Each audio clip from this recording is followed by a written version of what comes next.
নমস্কাৰ বন্ধু বান্ধৱীসকল স্বাগতম জনাইছো আসাম এক্সাম ইউটিউব চেনেললৈ চেনেলটোলৈ যদি নতুনকৈ আহিছে সাবস্ক্ৰাইব কৰি ল'ব আগলৈ এনে ধৰণৰ বিভিন্ন জিকে আৰু কাৰেণ্ট এফেয়াৰ্সৰ ভিডিঅ' পাই থাকিবলৈ বিভিন্ন এক্সামৰ বাবে কেইদিনমান আগতে মই কৈছিলোঁ যে আপোনালোকক 6 মাহৰ এটা কাৰেণ্ট এফেয়াৰ্সৰ ভিডিঅ' দিম 6 মাহৰ কাৰেণ্ট এফেয়াৰ্সৰ সম্পূৰ্ণ প্ৰশ্নবোৰ একত্ৰিত কৰি মই এটা ভিডিঅ'তে আপোনালোকক আগবঢ়াম কিন্তু আজিৰ ভিডিঅ'টোত মই 6 মাহৰ নহয় যোৱা 4 মাহৰ কেইটামান বসা কাৰেণ্ট এফেয়াৰ্সৰ প্ৰশ্ন আপোনালোকলৈ লৈ আহিছোঁ 6 মাহৰ কাৰেণ্ট এফেয়াৰ্স দিবলৈ গ'লে ভিডিঅ'টো বহুত দীঘল হৈ যাব আৰু আপোনালোকে বৰ ফিল কৰিব সেইবাবে মই 4 মাহৰ আটাইবোৰো নহয় কেইটামান বসা কাৰেণ্ট এফেয়াৰ্সৰ প্ৰশ্ন লৈ আহিছোঁ আজিৰ ভিডিঅ'টোত গতিকে ভিডিঅ'টো মনোযোগেৰে একেবাৰে শেষলৈকে চাই থাকিব আৰু আপোনালোকৰ বন্ধু বান্ধৱীকো শ্বেয়াৰ কৰি দিয়ক যাতে তেওঁলোকেও আপোনালোকৰ লগতে একেলগে এই ভিডিঅ'টো চাব পাৰে আহি আৰু এই প্ৰশ্নবোৰ মই মোৰ চেনেলত আগতে আপলোড কৰিছোঁ যদি আপোনালোকে সেই ভিডিঅ'বোৰ চাইছে তেনেহলে এই প্ৰশ্নবোৰৰ উত্তৰ আপোনালোকে নিশ্চয় জানে আৰু যদি উত্তৰটো আপুনি জানে তেনেহলে মই উত্তৰ কোৱাৰ আগতে আপোনালোকে উত্তৰটো ক'ব পাৰে আৰু শুদ্ধ হৈছে নে ভুল হৈছে মই উত্তৰ কোৱালৈ আপোনালোকে অপেক্ষা কৰিব আপোনালোকে নিজকেও এক্সামিন কৰিব পাৰিব যে আপোনালোকে ইমান দিন কাৰেণ্ট এফেয়াৰ্সৰ ভিডিঅ' চালে আপোনালোকে কিমানখিনি শিকিলে বা আপোনালোকৰ কিমানখিনি মনত আছে নিজকে এক্সামিন কৰিব পাৰিব পৰীক্ষা হল বুলি ভাবিব নিজৰ উত্তৰবোৰ কমেন্ট কৰিবলৈ চেষ্টা কৰিব আৰু আহকচোন ভিডিঅ'টো আৰম্ভ কৰোঁ প্ৰথম প্ৰশ্নটো আছে international day of neutrality 2020 is observed on which date আন্তৰ্জাতিক নিৰপেক্ষতা দিৱস 2020 কোন তাৰিখত পালন কৰা হয় উত্তৰটো যদি জানে কমেন্ট কৰক আৰু শুদ্ধ উত্তৰটো হ'ব অপচন এ 12 ডিসেম্বৰ নেক্সট কোৱেশ্যনটো আছে India's first national centre for দিব্যাং empowerment launched in which state ভাৰতৰ প্ৰথম ৰাষ্ট্ৰীয় দিব্য সবলীকৰণ কেন্দ্ৰ ভাৰতৰ কোন ৰাজ্যত আৰম্ভ কৰা হৈছে যদি উত্তৰটো জানে ভিডিঅ'টো পজ কৰি কমেন্ট কৰিব আৰু ইয়াৰ উত্তৰটো হ'ব অপচন বি তেলেংগানা ৰাজ্যত ভাৰতৰ প্ৰথম ৰাষ্ট্ৰীয় দিব্য সবলীকৰণ কেন্দ্ৰটো উদ্বোধন কৰা হৈছে ইয়াত তেলেংগানা ৰাজ্যৰ কথা কোৱা হৈছে কেপিটেল হল হায়দৰাবাদ সিএম হল কে চন্দ্ৰশেখৰ ৰাও গভৰ্ণৰ হল তামিলিসাই সৌন্দৰৰঞ্জন চিফ জাষ্টিস হল হিমা কোহলি লোকসভাৰ 17 আৰু ৰাজ্যসভাৰ 7 সিটস আছে নেক্সট কোৱেশ্যনটো আছে who has top 50 Asian celebrities in the world list 2020 বিশ্ব তালিকা 2020ত 50 জন এছিয়ান সেলিব্ৰিটিত কোনে শীৰ্ষস্থান দখল কৰিছে উত্তৰটো যদি জানে ভিডিঅ'টো পজ কৰি কমেন্ট কৰক আৰু উত্তৰটো হ'ব অপচন বি সনু সুদে বিশ্ব তালিকা 2020ত 50 জন এছিয়ান সেলিব্ৰিটিৰ ভিতৰত শীৰ্ষস্থান দখল কৰিছে লাইক কৰিব ভিডিঅ'টো নেক্সট কোৱেশ্যনটো আছে which Indian has recently been chosen for as the young champion of the Earth by UNEP কোন ভাৰতীয়ক শেহতীয়াকৈ ইউনেপৰ দ্বাৰা পৃথিৱীৰ যুৱ চেম্পিয়ন হিচাপে বাছনি কৰা হৈছে শুদ্ধ উত্তৰ হ'ব অপচন বি বিদ্যুৎ মোহন তেওঁক ইউনেপৰ দ্বাৰা পৃথিৱীৰ যুৱ চেম্পিয়ন হিচাপে বাছনি কৰা হৈছে 2020 চনত নেক্সট কোৱেশ্যনটো আছে which rank did India got in the recently released human freedom index 2020 শেহতীয়াকৈ মুক্তিপ্ৰাপ্ত মানৱ স্বাধীনতা সূচক 2020ত ভাৰতে কোন স্থান পাইছিল নিশ্চয় আপুনি শুদ্ধ উত্তৰটো জানে কমেন্ট কৰক আৰু ইয়াৰ উত্তৰ হ'ব অপচন সি 111 111 নম্বৰ স্থান পাইছিল মানৱ স্বাধীনতা সূচক 2020ত আমাৰ ভাৰতবৰ্ষই নেক্সট কোৱেশ্যনটো আছে which state has recently launched farmers welfare mission কোনখন ৰাজ্যই শেহতীয়াকৈ কৃষক কল্যাণ অভিযান আৰম্ভ কৰিছে উত্তৰ হ'ব অপচন এ উত্তৰ প্ৰদেশ ৰাজ্যই কৃষক কল্যাণ অভিযান আৰম্ভ কৰিছিল কিছুদিন আগতে উত্তৰ প্ৰদেশৰ কথা কওঁ সিএম হল যোগী আদিত্যনাথ গভৰ্ণৰ হল আনন্দীবেন পটেল কেপিটেল হল লখনৌ চিফ জাষ্টিস হল গোবিন্দ মাথুৰ লোকসভাৰ 80 আৰু ৰাজ্যসভাৰ 31 সিটস আছে নেক্সট কোৱেশ্যনটো আছে who has top in the Forbes 2020 highest paid celebrity list ফৰ্বছৰ 2020ৰ সৰ্বাধিক পৰিশোধ কৰা সেলিব্ৰিটি তালিকাত কোনে প্ৰথম স্থান দখল কৰিছে ভিডিঅ'টো যদি লাইক কৰা নাই লাইক কৰিব আৰু উত্তৰবোৰ আপোনালোকে কমেন্ট কৰিবলৈ যত্ন কৰিব নিজকে পৰীক্ষা কৰিব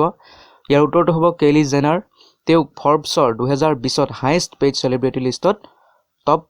অন্তৰ্ভুক্ত কৰা হৈছে নেক্সট কোৱেশ্যনটো আছে which city rank top position in global power city index 2020 বিশ্ব পাৱাৰ সিটি ইনডেক্সত 2020ত কোন চহৰে শীৰ্ষস্থান দখল কৰিছে চাৰিটা অপচন আছে নিউয়ৰ্ক লণ্ডন নিউ দিল্লী আৰু হংকং উত্তৰটো কি হ'ব কমেন্ট কৰক উত্তৰ হ'ব অপচন বি লণ্ডন নেক্সট কোৱেশ্যনটো আছে recently which state has declared bird flu as state disaster শেহতীয়াকৈ কোন ৰাজ্যই বাৰ্ড ফ্লুক ৰাজ্য দুৰ্যোগ হিচাপে ঘোষণা কৰিছে আপোনালোকৰ মনত পৰিছেনে নিশ্চয় এইবোৰ প্ৰশ্ন মই আগতে মোৰ ভিডিঅ'ত আপলোড কৰিছোঁ আৰু মনত পৰিছে যদি কমেণ্ট কৰক ইয়াৰ শুদ্ধ উত্তৰ হ'ব অপশ্যন ডি কেৰালা কেৰালা ৰাজ্যই বাৰ্ড ফ্লুক ৰাজ্য দুৰ্যোগ হিচাপে ঘোষণা কৰিছে কেইদিনমান আগতে আমাৰ দেশত বাৰ্ড ফ্লুৱে আতংকৰ সৃষ্টি কৰিছিল আৰু কেৰালাতে প্ৰথমে বাৰ্ড ফ্লু ধৰা পৰিছিল আৰু কেৰালা ৰাজ্যই পোনপ্ৰথমে বাৰ্ড ফ্লুক ৰাজ্য দুৰ্যোগ হিচাপে ঘোষণা কৰিছিল কেৰালাৰ কথা কোৱা হৈছে CM হ'ল পিনাৰায়ি বিজয়ন গভৰ্ণৰ হ'ল আৰিফ মহম্মদ খান কেপিটেল হ'ল তিৰুৱনন্তপুৰম চিফ জাষ্টিছ S মণিকুমাৰ লোকসভাৰ 20 আৰু ৰাজ্যসভাৰ 9 সিটছ আছে Next question আছে who has recently been appointed as the chairman and CEO of Indian Railway Board শেহতীয়াকৈ কাক ভাৰতীয় ৰেলৱে বৰ্ডৰ অধ্যক্ষ আৰু CEO হিচাপে নিযুক্ত দিয়া হৈছে চাৰিটা অপচন আছে শুদ্ধ উত্তৰটো কমেন্ট কৰক নিশ্চয় আপুনি জানে শুদ্ধ উত্তৰ হ'ব সুনীত শৰ্মা ইয়াত অপচন সি টো হ'ব শুদ্ধ উত্তৰ ইণ্ডিয়ান ৰেলৱেৰ কথা কোৱা হৈছে গঠন কৰা হৈছিল 8 মে 1845 চনত হেডকোৱাৰ্টাৰ আছে নিউ দিল্লীত কাৰেণ্ট মিনিষ্টাৰ হ'ল পিয়ুষ গোয়েল মনত ৰাখিব যদি ভিডিওটো লাইক কৰা নাই লাইক কৰি দিয়ক কমেন্ট কৰিব উত্তৰবোৰ আপোনাৰ উত্তৰ শুদ্ধ বা ভুল হ'ব পাৰে তালৈ চিন্তা নকৰিব আপুনি উত্তৰবোৰ কমেন্ট কৰিবলৈ যত্ন কৰক পৰীক্ষা বুলি ধৰক এটো এটা নেক্সট কোৱেশ্চনটো আছে সনু সুদ wrote a book recently what is the name of the book Sonu সুদে শেহতীয়াকৈ এখন কিতাপ লিখিছিল কিতাপখনৰ নাম কি মই অকমান ভিডিওটো খৰকৈ কৈ যাম আপোনালোকে বেয়া নাপাব কাৰণ মই খৰকৈ নকলে ভিডিওটো বহুত দীঘলীয়া হৈ যাব আৰু ইয়াৰ পৰা শুদ্ধ উত্তৰটো হ'ব option B I am not Messiah এই কিতাপখন লিখিছে সনু সুদে শেহতীয়াকৈ Next question was recently which state government has announced to give 3 crore rupees to the player who won gold medal in Olympic শেহতীয়াকৈ কোন ৰাজ্য চৰকাৰে অলিম্পিকত স্বৰ্ণ পদক লাভ কৰা খেলুৱৈসকলক 3 কোটিকৈ টকা দিয়াৰ ঘোষণা কৰিছে যিসকল লোকে অলিম্পিকত বা যিসকল খেলুৱৈ অলিম্পিকত সোণৰ পদক লাভ কৰিব তেওঁলোকক 3 কোটিকৈ টকা দিয়া হ'ব কোন ৰাজ্যই ঘোষণা কৰিছে এই কথা উত্তৰ হ'ব অপচন সি ৰাজস্থান চৰকাৰে ঘোষণা কৰিছে ৰাজস্থান চৰকাৰে গোল্ড মেডেল পোৱাসকলক 3 কোটি সিলভাৰ মেডেল পোৱাসকলক 2 কোটি আৰু ব্ৰঞ্জৰ মেডেল পোৱাসকলক 1 কোটিকৈ টকা দিয়াৰ কথা ঘোষণা কৰিছে ৰাজস্থানৰ কথা কোৱা হৈছে কেপিটেল হ'ল জয়পুৰ CM হ'ল অশোক গেহলট গভৰ্ণৰ হ'ল কালৰাজ মিশ্ৰ চিফ জাষ্টিছ হ'ল ইন্দ্ৰজিৎ মহান্তি লোকসভাৰ 25টা আৰু ৰাজ্যসভাৰ 10টা সিট আছে নেক্সট কোৱেশ্চনটো আছে recently where Assam rifles public school launch শেহতীয়াকৈ অসম ৰাইফলছৰ পাব্লিক স্কুল ক'ত আৰম্ভ কৰা হৈছে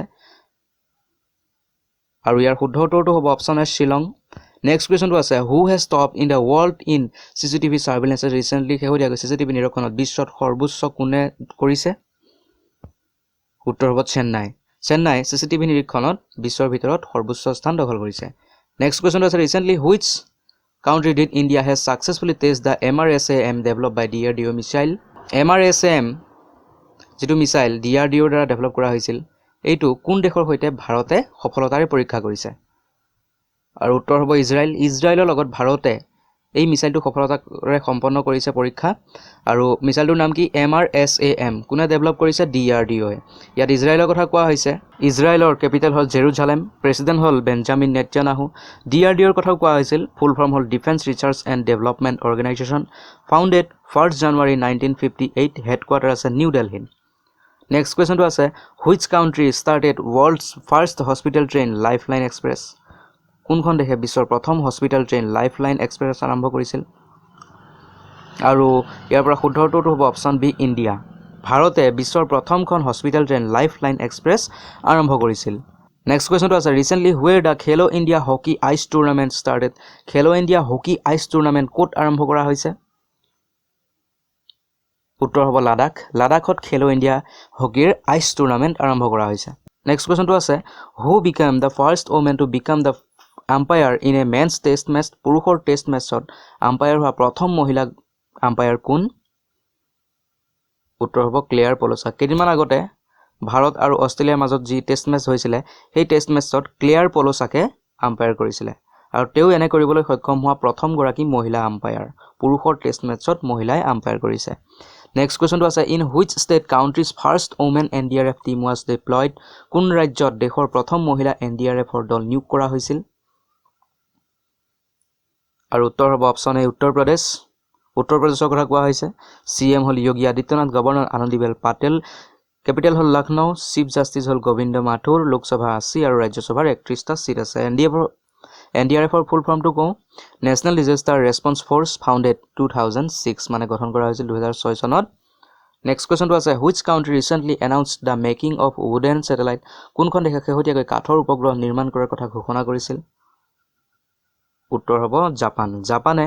শেহতীয়াকৈ কাঠৰ উপগ্ৰহ নিৰ্মাণ কৰাৰ কথা ঘোষণা কৰিছিল আৰু জাপানৰ কথা কোৱা হৈছে কেপিটেল হ'ল টকিঅ প্ৰাইম মিনিষ্টাৰ হ'ল য়োশিহাইড সুগা কাৰেন্সি হ'ল জাপানীজ য়েন আৰু 2021 চনৰ অলিম্পিক খেল জাপানতে হ'ব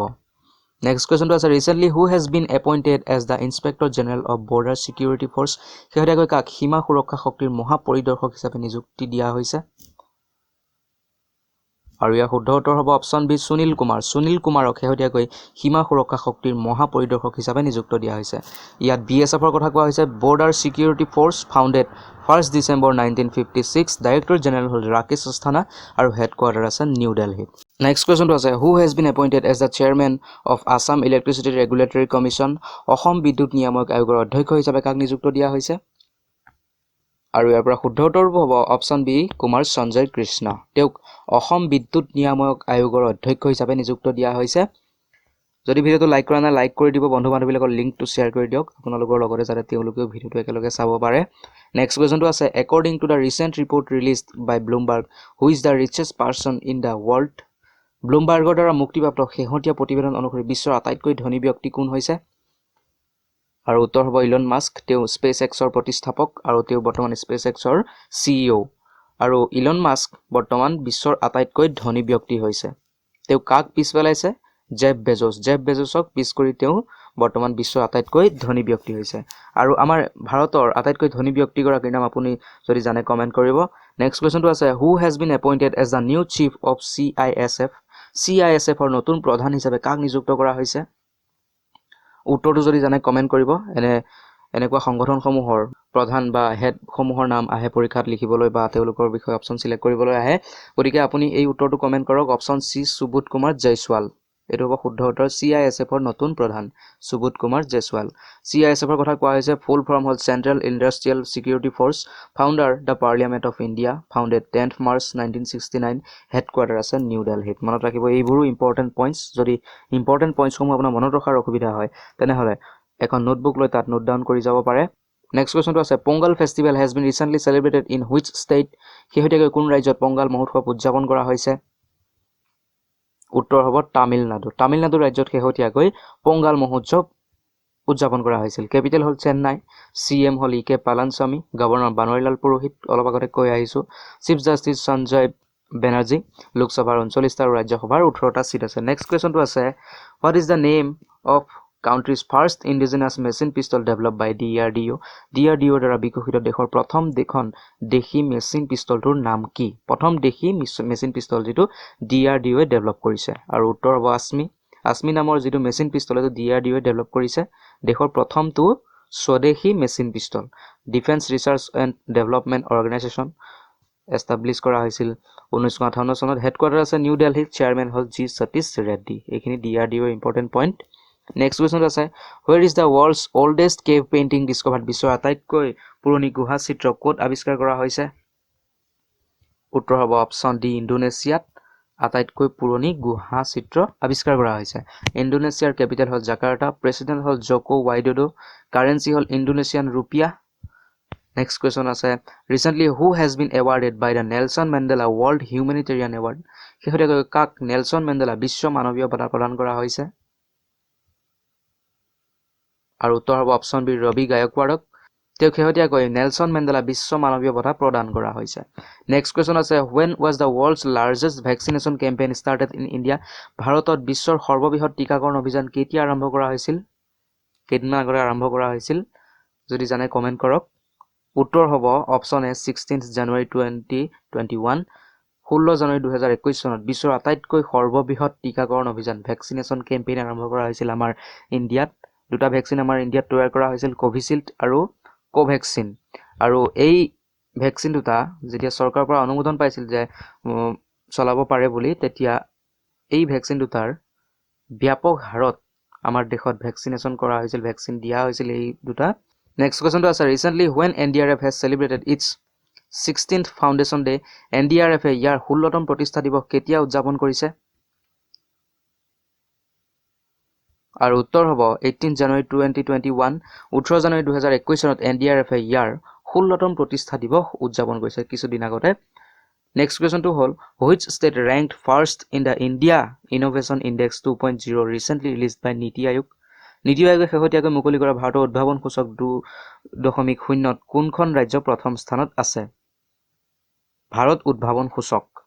আৰু ইয়াত অপশ্যন এ কৰ্ণাটকটো শুদ্ধ হ'ব কৰ্ণাটক ৰাজ্য প্ৰথম স্থানত আছে।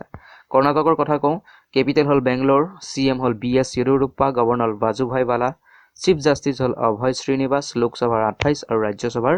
12টাকৈ চিট আছে। নেক্সট কুৱেশ্যন আছে, recently who became the highest goal scorer in the history of football? শেহতীয়াকৈ ফুটবলৰ ইতিহাসত সৰ্বাধিক গ'ল সংগ্ৰহকাৰী কোন হৈছে? আৰু উত্তৰ হ'ব অপশ্যন এ ক্ৰিষ্টিয়ানো ৰোনাল্ডো। তেওঁ শেহতীয়াকৈ ফুটবলৰ ইতিহাসত সৰ্বাধিক গ'ল সংগ্ৰহকাৰী ফুটবলাৰ হৈ পৰিছে। নেক্সট কুৱেশ্যন আছে, Assam's x chief minister Tarun Gogoi has been awarded with which award? অসমৰ প্ৰাক্তন মুখ্যমন্ত্ৰী তৰুণ গগৈক কোনটো বঁটাৰে পুৰস্কৃত কৰা হৈছে? আপুনি নিশ্চয় জানিব লাগে এই প্ৰশ্নটোৰ উত্তৰ, গতিকে কমেণ্ট কৰক। আৰু ইয়াৰ শুদ্ধ উত্তৰ হ'ব পদ্মভূষণ। পদ্মভূষণ এৱাৰ্ড প্ৰদান কৰা হৈছে প্ৰাক্তন মুখ্যমন্ত্ৰী তৰুণ গগৈক মৰণোত্তৰভাৱে। নেক্সট কুৱেশ্যনটো আছে, recently Marcelo Rebelo de Sousa become the president of which country for second time? শেহতীয়াকৈ মাৰ্চেলো ৰুবেলো ডে চুচা দ্বিতীয়বাৰৰ বাবে কোন দেশৰ ৰাষ্ট্ৰপতি হৈছে? উত্তৰ হ'ব পৰ্তুগাল। তেওঁ পৰ্তুগালৰ ৰাষ্ট্ৰপতি হৈছে দ্বিতীয়বাৰৰ বাবে। 2016 চনতো তেওঁ পৰ্তুগালৰ মুখ্যমন্ত্ৰী হৈছিল। পৰ্তুগালৰ কেপিটেল হ'ল লিছবন, কাৰেঞ্চি হ'ল ইউৰো। নেক্সট কুৱেশ্যনটো আছে, who has won the Subhas Chandra Bose Aapda Prabandhan Puraskar 2021? শেহতীয়াকৈ কাক সুভাষ চন্দ্ৰ বসু দুৰ্যোগ ব্যৱস্থাপনা বঁটা 2021 প্ৰদান কৰা হৈছে? শুদ্ধ উত্তৰটো কমেণ্ট কৰক, অতিকৈ গুৰুত্বপূৰ্ণ প্ৰশ্ন এইটো এটা। উত্তৰ হ'ব অপশ্যন চি ৰাজেন্দ্ৰ ভাণ্ডাৰী। তেওঁক 2021 চনত সুভাষ চন্দ্ৰ বসু দুৰ্যোগ ব্যৱস্থাপনা বঁটা প্ৰদান কৰা হৈছে। ভিডিঅ'টো লাইক কৰা নাই যদি লাইক কৰি দিয়ক। নেক্সট কুৱেশ্যনটো আছে, দ্য 2021 প্ৰধানমন্ত্ৰী Rashtriya Bal Puraskar has been conferred to how many students? 2021 চনৰ প্ৰধানমন্ত্ৰী ৰাষ্ট্ৰীয় বাল্য পুৰস্কাৰ কিমানজন শিক্ষাৰ্থীক প্ৰদান কৰা হৈছে? শুদ্ধ উত্তৰ হ'ব অপশ্যন ডি 32। 32জন শিক্ষাৰ্থীক প্ৰদান কৰা হৈছে প্ৰধানমন্ত্ৰী ৰাষ্ট্ৰীয় বাল্য পুৰস্কাৰ 2021 চনত। নেক্সট কুৱেশ্যনটো আছে, the finance minister Nirmala Sitharaman has launched which app? বিত্তমন্ত্ৰী নিৰ্মলা সীতাৰমণে কোনটো এপ আৰম্ভ কৰিছিল?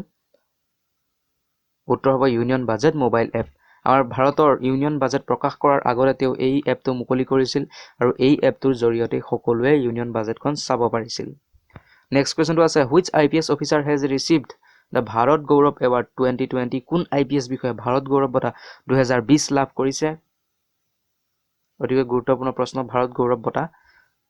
উত্তৰটো হ'ব অপশ্যন এ কৰুণা সাগৰ। তেওঁ 1991 বেটছৰ এজন IPS অফিচাৰ আৰু তেওঁ ভাৰত গৌৰৱ বঁটা 2020 লাভ কৰিছে। নেক্সট কুৱেশ্যনটো আছে, what is the India's rank in 2020 global internet speed test index released by Ookla? ওকলাৰ দ্বাৰা মুকলি কৰা 2020 চনৰ গ্ল'বেল ইণ্টাৰনেট স্পীড টেষ্ট সূচকত ভাৰতৰ স্থান কি? উত্তৰ হ'ব 129। 139খন দেশৰ ভিতৰত এই লিষ্ট বনোৱা হৈছিল আৰু তাৰ ভিতৰত 129 নম্বৰ স্থান পাইছে আমাৰ ভাৰতবৰ্ষই। Next, which film has won the award for the best film in the 51st IFFI in Goa? কোনখন ছবিয়ে গোৱাৰ 51তম ইফি চলচ্চিত্ৰ বঁটা লাভ কৰিছে? শ্ৰেষ্ঠ চলচ্চিত্ৰৰ পুৰস্কাৰ লাভ কৰিছে। 4টা অপশ্যন আছে। শুদ্ধ উত্তৰ হ'ব option C into the darkness, যিখন ডেনমাৰ্কৰ এখন চিনেমা হয়। নেক্সট কুৱেশ্যনটো আছে, what is the rank of India in the global climate risk index 2021? বিশ্বব্যাপী জলবায়ু বিপদাশংকা সূচক 2021ত ভাৰতৰ স্থান কি? উত্তৰ হ'ব অপশ্যন এ 7 নম্বৰ স্থানত আছে বিশ্বব্যাপী জলবায়ু বিপদাশংকা সূচক 2021ত। নেক্সট কুৱেশ্যনটো আছে, how many Padma awards are given in 2021? 2021 চনত কিমানটা পদ্ম বঁটা প্ৰদান কৰা হ'ল? উত্তৰ হ'ব অপশ্যন চি 119টা। 119টা পদ্ম বঁটা প্ৰদান কৰা হৈছে 2021 চনত বিভিন্ন ব্যক্তিক, আৰু তাৰে পৰা পদ্মভূষণ বঁটা আমাৰ অসমৰ তৰুণ গগৈক প্ৰদান কৰা হৈছে আৰু পদ্মশ্ৰীও পাইছে আমাৰ অসমৰ 8জন লোকে। তেওঁলোকৰ নাম মই কৈ দিছোঁ, Lakhimi Baruah for social work, Gopiram Bargayan Burbhakat for art, Bijoya Chakravarty for public affairs, Mangal Singh Hazowary for literature and education, Dulal Manki for art, Birubala Rabha for social work, Roman Sharma for literature and education in journalism, Imran Shah for literature and education.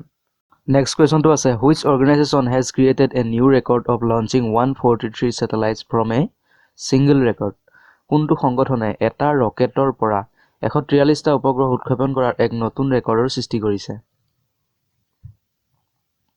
আৰু ইয়াত শুদ্ধ উত্তৰটো হ'ব option D space x. Space x নামৰ মহাকাশ প্ৰতিষ্ঠানটোৱে এটা ৰকেটৰ পৰাই 143টা সৰু সৰু উপগ্ৰহ উৎক্ষেপণ কৰি এক নতুন ৰেকৰ্ডৰ সৃষ্টি কৰিছে। ইয়াত স্পেচ এক্সৰ কথা কোৱা হৈছে। গঠন কৰা হৈছিল 6 মে 2002 চনত ইয়াৰ চিফ এক্সিকিউটিভ অফিচাৰ মানে CEO হ'ল ইলন মাস্ক যি বৰ্তমান পৃথিৱীৰ আটাইতকৈ ধনী ব্যক্তি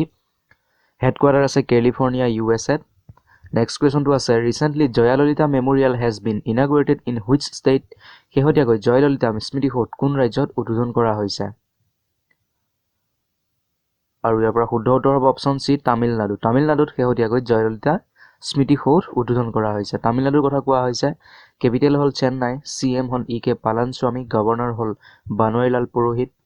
চিফ জাষ্টিছ হ'ল সঞ্জীৱ বেনাৰ্জী লোকসভাৰ 39 আৰু ৰাজ্যসভাৰ 18 সিটস আছে তামিলনাডুত নেক্সট কুৱেশ্যনটো আছে recently who became the chief justice of Manipur high court শেহতীয়াকৈ মণিপুৰ উচ্চ ন্যায়ালয়ৰ মুখ্য ন্যায়াধীশ কোন হৈছে আৰু উত্তৰ হ'ব অপচন ডি মোহাম্মদ ৰফিক তেওঁ মণিপুৰ উচ্চ ন্যায়ালয়ৰ নতুনকৈ মুখ্য ন্যায়াধীশ হৈছে ইয়াত মণিপুৰৰ কথা কোৱা হৈছে কেপিটেল হ'ল ইম্ফল CM হ'ল N বীৰেন সিং গভৰ্ণৰ হ'ল নাজমা হেপতুল্লা চিফ জাষ্টিছ ক্ষমা কৰিব ইয়াত বৰ্তমান মোহাম্মদ ৰফিক মণিপুৰৰ উচ্চ ন্যায়ালয়ৰ মুখ্য ন্যায়াধীশ হৈছে তেওঁৰ আগতে ৰামলিংগম সুধাকৰ আছিল মণিপুৰ উচ্চ ন্যায়ালয়ৰ মুখ্য ন্যায়াধীশ আৰু লোকসভাৰ 2টা আৰু ৰাজ্যসভাৰ 1টা সিট আছে যদি ভিডিওটো লাইক কৰা নাই এতিয়ালৈকে লাইক কৰি দিয়ক নেক্সট কুৱেশ্যনটো আছে recently who has become the first women finance minister of America শেহতীয়াকৈ আমেৰিকাৰ প্ৰথম মহিলা বিত্তমন্ত্ৰী কোন হৈছে আমেৰিকাৰ প্ৰথমগৰাকী মহিলা বিত্তমন্ত্ৰী আৰু উত্তৰটো হ'ব জেনেট ইয়েলেন অপচন বি টো হ'ব শুদ্ধ তেওঁ আমেৰিকাৰ বিত্তমন্ত্ৰী হৈছে আৰু তেওঁ হ'ল আমেৰিকাৰ প্ৰথমগৰাকী মহিলা বিত্তমন্ত্ৰী আৰু আমেৰিকাৰ কথা কোৱা হৈছে কেপিটেল হ'ল ৱাশ্বিংটন DC প্ৰেসিডেন্ট হ'ল জো বাইডেন 50 নম্বৰ কুৱেশ্যনটো আছে who has been honoured with the Republic Day Journalism Award 2021 by chief minister of Assam অসমৰ মুখ্যমন্ত্ৰীয়ে গণৰাজ্য দিৱস সাংবাদিকতা বঁটা 2021 কাক সন্মানিত কৰিছে আৰু শুদ্ধ উত্তৰটো হ'ব অপচন এ অতীন দাস তেওঁক অসমৰ মুখ্যমন্ত্ৰীয়ে গণৰাজ্য দিৱস সাংবাদিকতা বঁটা 2021 ৰে সন্মানিত কৰিছে নেক্সট কুৱেশ্যনটো আছে who was appointed as the MD and CEO of SBI cards SBI কাৰ্ডৰ MD আৰু CEO হিচাপে কাক নিযুক্ত কৰা হৈছিল আৰু ইয়াৰ শুদ্ধ উত্তৰটো হ'ব ৰামমোহন ৰাও তেওঁক SBI কাৰ্ডৰ MD আৰু CEO হিচাপে নিযুক্ত কৰা হৈছে আৰু তেওঁ অশ্বিনী কুমাৰ তিৱাৰী তেওঁক ৰিপ্লেচ কৰিছে আৰু অশ্বিনী কুমাৰ তিৱাৰী কোন আছিল অশ্বিনী কুমাৰ তিৱাৰী হ'ল SBI ৰ বৰ্তমান মেনেজিং ডাইৰেক্টৰ তেওঁ লগতে আৰু এজন আছে মেনেজিং ডাইৰেক্টৰ দুজন মেনেজিং ডাইৰেক্টৰ থাকে আনজন হ'ল স্বামীনাথন জানকী ৰমন ষ্টেট বেংকৰ কথা কোৱা হৈছে গঠন কৰা হৈছিল 1955 চনৰ 1 জুলাই তাৰিখে হেডকোৱাৰ্টাৰ আছে মুম্বাই ইণ্ডিয়া আৰু চেয়াৰপাৰসন হ'ল দিনেশ কুমাৰ খাৰা নেক্সট কুৱেশ্যনটো আছে World Leprosy Day is observed every year on the death anniversary of which of the following নিম্নলিখিত কাৰ মৃত্যু বাৰ্ষিকীত প্ৰতি বছৰে বিশ্ব কুষ্ঠ ৰোগ দিৱস পালন কৰা হয় লেপ্ৰচি ডে আৰু মহাত্মা গান্ধীৰ মৃত্যু বাৰ্ষিকীত প্ৰতি বছৰে বিশ্ব কুষ্ঠ ৰোগ দিৱস পালন কৰা হয় নেক্সট কুৱেশ্যনটো আছে recently who became the youngest chairman of Asian cricket council শেহতীয়াকৈ এছিয়াৰ ক্ৰিকেট পৰিষদৰ আটাইতকৈ কম বয়সৰ অধ্যক্ষ কোন হৈ পৰিছে আৰু শুদ্ধ উত্তৰ হ'ব অপচন বি জয় শাহ এছিয়াৰ ক্ৰিকেট পৰিষদৰ আটাইতকৈ কম বয়সৰ অধ্যক্ষ হৈ পৰিছে আৰু জয় শাহ কোন জয় শাহ হ'ল আমাৰ হোম মিনিষ্টাৰ অমিত শাহৰ পুত্ৰ ইয়াত এছিয়ান ক্ৰিকেট কাউন্সিলৰ কথা কোৱা হৈছে এছিয়ান ক্ৰিকেট কাউন্সিল গঠন কৰা হৈছিল 19 ছেপ্টেম্বৰ 1983 চনত হেডকোৱাৰ্টাৰ আছে কলম্বো শ্ৰীলংকাত চেয়াৰমেন হ'ল জয় শাহ নেক্সট কুৱেশ্যন আছে which company recently won the highest tax payer award কোন কোম্পানীয়ে শেহতীয়াকৈ সৰ্বোচ্চ কৰদাতা বঁটা লাভ কৰিছে উত্তৰটো হ'ব অপচন বি ইফকো কোম্পানীয়ে শেহতীয়াকৈ সৰ্বোচ্চ কৰদাতা বঁটা লাভ কৰিছে ইফকোৰ সম্পূৰ্ণ নামটো হ'ল ইণ্ডিয়ান ফাৰ্মাৰ্ছ ফাৰ্টিলাইজাৰ কোঅপাৰেটিভ গঠন কৰা হৈছিল 1967 চনত হেডকোৱাৰ্টাৰ আছে নিউ দিল্লীত মেনেজিং ডাইৰেক্টৰ আৰু CEO হ'ল ডক্টৰ US আৱাৰ্থী চেয়াৰমেন হ'ল BS নাকাই নেক্সট কুৱেশ্যনটো আছে which company became the world's largest selling automobile manufacturer কোনটো কোম্পানী বিশ্বৰ সৰ্ববৃহৎ বিক্ৰী কৰা অটোমোবাইল নিৰ্মাতা হৈ পৰে উত্তৰ হ'ব অপচন বি টয়োটা নামৰ অটোমোবাইল কোম্পানীটো বিশ্বৰ সকলোতকৈ বেছি বিক্ৰী কৰা অটোমোবাইল কোম্পানী হৈ পৰিছে টয়োটাৰ কথা কোৱা হৈছে 1958ত ইয়াৰ গঠন কৰা হৈছিল হেডকোৱাৰ্টাৰ আছে আইচি জাপানত ফাউণ্ডাৰ হ'ল কিচিডো টয়োডা নেক্সট কুৱেশ্যনটো আছে where has the school for public health been launched recently. শেহতীয়াকৈ জনস্বাস্থ্যৰ বাবে বিদ্যালয় ক'ত আৰম্ভ কৰা হৈছে? আৰু ইয়াৰ শুদ্ধ উত্তৰটো হ'ব অপশ্যন চি ৰাজস্থান। ৰাজস্থানত শেহতীয়াকৈ জনস্বাস্থ্যৰ বাবে বিদ্যালয় আৰম্ভ কৰা হৈছে। ইয়াত ৰাজস্থানৰ কথা কোৱা হৈছে। কেপিটেল হ'ল জয়পুৰ, CM হ'ল অশোক গেহলট, গভৰ্ণৰ হ'ল কালৰাজ মিশ্ৰ, চিফ জাষ্টিছ হ'ল ইন্দ্ৰজিৎ মহান্তি, লোকসভাৰ 25 আৰু ৰাজ্যসভাৰ 10 চিটছ আছে। নেক্সট কুৱেশ্যনটো আছে, which country's prime minister has resigned recently? কোন দেশৰ প্ৰধানমন্ত্ৰীয়ে শেহতীয়াকৈ পদত্যাগ কৰিছে? যদি উত্তৰটো জানে কমেণ্ট কৰিব পাৰে। অপশ্যন বি হ'ব শুদ্ধ ইটালী। ইটালীৰ গুইচিপ কণ্টে তেওঁ শেহতীয়াকৈ পদত্যাগ কৰিছে। ইটালীৰ কথা কোৱা হৈছে। কেপিটেল হ'ল ৰোম, কাৰেঞ্চি হ'ল ইউৰো আৰু প্ৰেচিডেণ্ট হ'ল চাৰ্জিঅ' মাটেৰেলা। নেক্সট কুৱেশ্যন আছে, how much fund allotted for COVID-19 vaccines in budget 2021? 2021 চনৰ বাজেটত COVID-19 ভেকচিনৰ বাবে কিমান পুঁজি আবণ্টন কৰা হৈছে? আৰু শুদ্ধ উত্তৰটো হ'ব 35,000 crore। আৰু আত্মনিৰ্ভৰ স্বচ্ছ ভাৰত অভিযানৰ আণ্ডাৰত এই COVID-19 ভেকচিনৰ বাবে 35,000 কোটি টকা আবণ্টন কৰা হৈছে। নেক্সট কুৱেশ্যন আছে, which state top the GST collection in the year 2019-20? কোনখন ৰাজ্য 2019 বৰ্ষত GST সংগ্ৰহত শীৰ্ষস্থান দখল কৰিছে? আৰু ইয়াৰ শুদ্ধ উত্তৰ হ'ব মহাৰাষ্ট্ৰ। মহাৰাষ্ট্ৰ ৰাজ্যই 2019-20 বৰ্ষত GST কালেকশ্যনত শীৰ্ষস্থান দখল কৰিছে। গুডছ এণ্ড ছাৰ্ভিচ টেক্স, যাৰ চুটিৰ ৰূপটো হ'ল GST, প্ৰথমে ইণ্ডিয়াত 2017 চনত লঞ্চ কৰা হৈছিল। আৰু আমাৰ ভাৰতবৰ্ষৰ ভিতৰত অসমতেই পোনপ্ৰথমে GST ইমপ্লিমেণ্ট কৰা হৈছিল। মহাৰাষ্ট্ৰৰ কথা কোৱা হৈছে। কেপিটেল হ'ল মুম্বাই, CM হ'ল উদ্ধৱ ঠাকৰে, গভৰ্ণৰ হ'ল ভগত সিং কোশ্যাৰী, লোকসভাৰ 48 আৰু ৰাজ্যসভাৰ 19 চিটছ আছে। নেক্সট কুৱেশ্যনটো আছে, which organisation has name 2020 as the worst year on record? কোন সংগঠনে 2020ক ৰেকৰ্ডৰ আটাইতকৈ বেয়া বছৰ হিচাপে নামকৰণ কৰিছে? 2020টোক ৰেকৰ্ডত আটাইতকৈ বেয়া বছৰ হিচাপে নামকৰণ কৰিছে। কোনটো সংগঠনে সুধিছে? উত্তৰ হ'ব UNWTO। ইয়াত অপশ্যন চিটো হ'ব শুদ্ধ উত্তৰ। UNWTOৰ সম্পূৰ্ণ নামটো হ'ল United nations world tourism organisation. গঠন কৰা হৈছিল 1 নৱেম্বৰ 1975 চনত। হেডকোৱাৰ্টাৰ আছে মাদ্ৰিদ, স্পেইনত। হেড হ'ল জোৰাব পললিকাছভিলি। আৰু ইয়াৰ পেৰেণ্ট অৰ্গেনাইজেশ্যন হ'ল ইউনাইটেড নেশ্যনছ, মানে ইউনাইটেড নেশ্যনছৰে ই এটা শাখা। নেক্সট কুৱেশ্যন আছে, what is the position of India in the Democracy Index 2020 released by EIU? EIUৰ দ্বাৰা মুকলি কৰা গণতন্ত্ৰ সূচকত 2020ত ভাৰতৰ স্থিতি কি?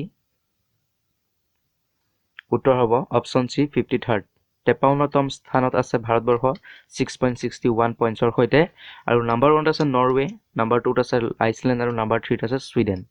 নেক্সট কুৱেশ্যনটো আছে, how much GDP growth estimated by Reserve Bank of India for the financial year 2021 and 22? বিত্তীয় বৰ্ষ 2021 আৰু 22ৰ বাবে ৰিজাৰ্ভ বেংকৰ দ্বাৰা কিমান GDP বৃদ্ধি অনুমান কৰা হৈছে? আৰু উত্তৰ হ'ব option D 10.5% positive,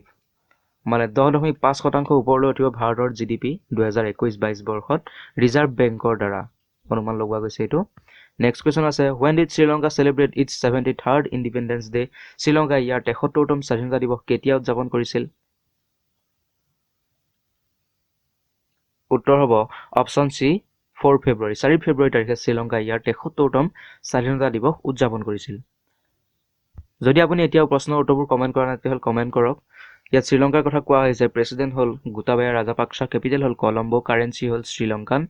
rupee. Next কুৱেশ্যনটো আছে, who was appointed as the interim director of CBI? CBIৰ অন্তৰ্বৰ্তীকালীন পৰিচালক হিচাপে কাক নিযুক্ত কৰা হৈছে? উত্তৰ হ'ব প্ৰবীণ সিনহা। প্ৰবীণ সিনহাক CBIৰ অন্তৰ্বৰ্তীকালীন মানে ইণ্টাৰিম ডাইৰেক্টৰ হিচাপে নিযুক্ত কৰা হৈছে। চেণ্ট্ৰেল ব্যুৰো অফ ইনভেষ্টিগেশ্যন, ইয়াৰ সম্পূৰ্ণ ৰূপটো হ'ল central bureau of investigation. Founded 1963, headquarter আছে নিউ দিল্লীত। নেক্সট কুৱেশ্যনটো আছে, which state ranked highest in the Indian justice report 2020? ভাৰতীয় ন্যায় প্ৰতিবেদন 2020ত কোনখন ৰাজ্যই সৰ্বোচ্চ স্থানত আছে? আৰু শুদ্ধ উত্তৰ হ'ব মহাৰাষ্ট্ৰ। মহাৰাষ্ট্ৰ ৰাজ্যখন ভাৰতীয় ন্যায় প্ৰতিবেদন 2020ত সৰ্বোচ্চ স্থানত আছে। নেক্সট কুৱেশ্যন আছে, which state became the first state in the country to implement cabinet? কোনখন ৰাজ্য কেবিনেট ৰূপায়ণ কৰাত দেশৰ প্ৰথমখন ৰাজ্য হৈ পৰিছে? উত্তৰটো যদি জানে কমেণ্ট কৰি ক'ব পাৰে। গতিকে গুৰুত্বপূৰ্ণ প্ৰশ্ন, উত্তৰ হ'ব হিমাচল প্ৰদেশ। কেবিনেট ৰূপায়ণ কৰা দেশৰ প্ৰথমখন ৰাজ্য। নেক্সট কুৱেশ্যন আছে, হিমাচল প্ৰদেশৰ কথা কোৱা হৈছে। কেপিটেল হ'ল চিমলা, CM হ'ল জয়ৰাম ঠাকুৰ, গভৰ্ণৰ হ'ল বান্দাৰু দত্তাৰায়া, লোকসভাৰ 4টা, ৰাজ্যসভাৰ 3টা, আৰু চিফ জাষ্টিছ হ'ল লিংগাপ্পা নাৰায়ণ স্বামী। নেক্সট কুৱেশ্যন আছে who has been appointed as the chairman of National Security Council ৰাষ্ট্ৰীয় নিৰাপত্তা পৰিষদৰ অধ্যক্ষ হিচাপে কাক নিযুক্ত কৰা হৈছে শুদ্ধ উত্তৰ হ'ব এছ এন সুব্ৰমণিয়ম নেক্সট কুৱেশ্যনটো আছে who has become India's youngest female pilot কোন ভাৰতৰ কনিষ্ঠতম মহিলা পাইলট হৈছে উত্তৰ হ'ব অপশ্যন এ আইছা আজিজ তেওঁ ভাৰতৰ কনিষ্ঠতম মহিলা পাইলট হৈছে নেক্সট কুৱেশ্যনটো আছে which union territory has become the first union territory to be corona free কোন কেন্দ্ৰীয় শাসিত অঞ্চল কৰোণামুক্ত হোৱা প্ৰথম কেন্দ্ৰীয় শাসিত অঞ্চল হৈ পৰিছে একেবাৰে শেষৰ প্ৰশ্ন এইটো যদি আপুনি উত্তৰটো জানে তেতিয়াহ'লে কমেণ্ট কৰক উত্তৰ হ'ব option C Andaman and Nicobar islands Andaman আৰু নিকোবাৰ আইলেণ্ড এইটো কৰোণামুক্ত হোৱা আমাৰ দেশৰ কেন্দ্ৰীয় শাসিত অঞ্চলসমূহৰ ভিতৰত প্ৰথম আৰু দেশৰ কৰোণামুক্ত হোৱা ৰাজ্যসমূহৰ ভিতৰত সকলোতকৈ প্ৰথম কোনখন ৰাজ্য কৰোণামুক্ত হৈছিল উত্তৰ হ'ব গোৱা ৰাজ্য পোনপ্ৰথমে কৰোণামুক্ত হৈছিল আৰু এইকেইটা আছিল যোৱা 4 মাহৰ কেইটামান গুৰুত্বপূৰ্ণ কাৰেণ্ট এফেয়াৰ্ছ প্ৰশ্ন আটাইবোৰ প্ৰশ্ন কভাৰ কৰিব পৰা নাই তাৰ বাবে ক্ষমা কৰিব মই গুৰুত্বপূৰ্ণ প্ৰশ্নসমূহে ইয়াত সন্নিৱিষ্ট কৰিছোঁ আটাইবোৰ প্ৰশ্ন যদি কভাৰ কৰিব লগা হ'লহেঁতেন তেতিয়াহ'লে ভিডিঅ'টো বহুত দীঘল হৈ গ'ল হয় আৰু সেইকাৰণে মই ইম্পৰ্টেণ্ট প্ৰশ্নসমূহে ইয়াত সন্নিৱিষ্ট কৰিছোঁ আৰু ভিডিঅ'টো যদি ভাল পালে তেনেহ'লে বন্ধু বান্ধৱীৰ লগত শ্বেয়াৰ কৰি দিয়ক লিংকটো তেওঁলোকেও যাতে চাব পাৰে এই ইম্পৰ্টেণ্ট প্ৰশ্নসমূহ তেওঁলোকৰ এক্সামৰ বাবেও যাতে তেওঁলোক প্ৰিপেয়াৰ হ'ব পাৰে এই প্ৰশ্নসমূহৰ জৰিয়তে আৰু ভিডিঅ'টো লাইক কৰি দিব শ্বেয়াৰ কৰি দিব সকলোতে এনেধৰণৰ ভিডিঅ' পাই থাকিবলৈ ছাবস্ক্ৰাইব কৰিব চেনেলটো ভিডিঅ'টো চোৱাৰ বাবে ধন্যবাদ জয় অসম